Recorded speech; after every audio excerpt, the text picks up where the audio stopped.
Good morning students. How are you all? कैसे हो आप सब? आई होप सब अच्छे रहेंगे। अच्छे रहिए, स्वस्थ रहिए, मस्त रहिए, लेक्चर सुनते रहिए। Okay, so let's continue with the lesson number 2, that is periodic classification of the elements. Okay, that day we discuss about the triad. Okay, Dobereiner ने जो ट्रायड दिया था उसके बारे में हमने डिस्कस किया। Okay, then we discuss about the Newlands octaves. जो न्यूलैंड्स ने ऑक्टेव्स बताया था वो भी हमने स्टडी किया। क्या था ऑक्टेव्स में? So let's revise shortly. तो what is octaves? So Newland states that the properties of the first elements are exactly similar with that of the eighth element, so that is Newland's octaves. Okay, तो ऐसे हमने देखा था कि hydrogen, fluorine, chlorine, cobalt, nickel, ब्रोमियम, ये सारे जो elements थे, ठीक है, तो इनके प्रॉपर्टीज़ एक दूसरे के साथ क्या करते थे? मैच करते थे। पहले एलिमेंट का प्रॉपर्टी 8वें एलिमेंट्स के साथ, 8वें एलिमेंट्स का प्रॉपर्टीज 16 एलिमेंट्स के साथ, 16 का प्रॉपर्टीज 32 एलिमेंट्स के साथ मैच करते थे। उनके फिजिकल और केमिकल ट्रेंड्स में कुछ सिमिलैरिटी थे। Okay, so that we discuss, ठीक है। So he compared with that 8 elements with the musical notes. Okay, जैसे म्यूजिक में स्टार्ट होता है सा से लेकर और एंड भी सा पे ही होता है, सा रे गा मा पा ध नि सा, सा सेम आता है। वैसे फर्स्ट और 8th एलिमेंट क्या आता है? सिमिलर आता है। That we discussed in previous lecture.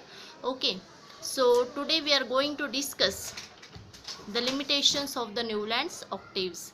ठीक है, तो ये जो न्यूलैंड्स थे उन्होंने एलिमेंट्स अरेंज किए, फर्स्ट और 8th एलिमेंट के प्रॉपर्टीज़ को सिमिलर दिखाया, लेकिन कुछ उसमें क्या थे? लिमिटेशंस थे। ठीक है, he arrange the elements according to increasing order of their atomic masses, but then to उन्होंने अरेंज किया, उन्होंने प्रॉपर्टी सिमिलर बताया फर्स्ट और 8th एलिमेंट का, लेकिन उसमें क्या हो गया? कुछ ड्रॉबैक्स आ गए, कुछ लिमिटेशंस आ गए। So if the question comes drawback और limitations of Newlands periodic table, ठीक है, तो इस पे आपको क्या करना है? 2 मार्क्स के लिए आपको 4 लिमिटेशंस लिखना है, हाफ मार्क ईच। ऐसे 2 मार्क्स के लिए आपको क्वेश्चन आ सकता है न्यूलैंड्स ऑक्टेव्स पे।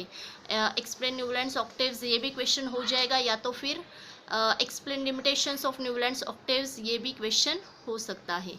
ठीक है, तो अब लिमिटेशंस क्या है? See, so first limitation is that he arrange up to 56 elements.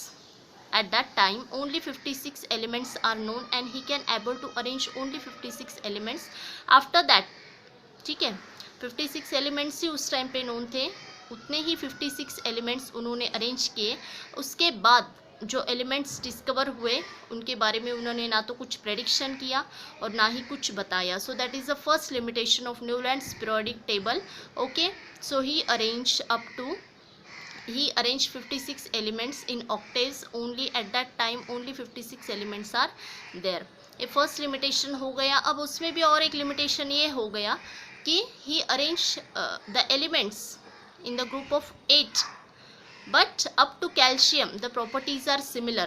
ठीक है, कैल्शियम तक जो एलिमेंट्स थे उनके प्रॉपर्टीज सिमिलर आ रहे थे। After that he arrange the another elements but that properties are not match, उनके प्रॉपर्टीज मैच नहीं करते थे। तो ये हो गया उनका second limitation. Okay, first limitation he arrange all the elements 56 elements only.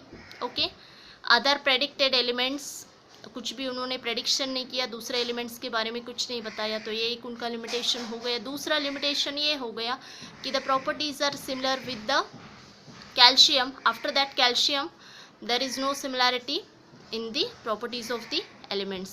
Okay, then another limitation is to match the first and 8th element. First और 8th element का property match करने के लिए he sometimes place 2 elements together.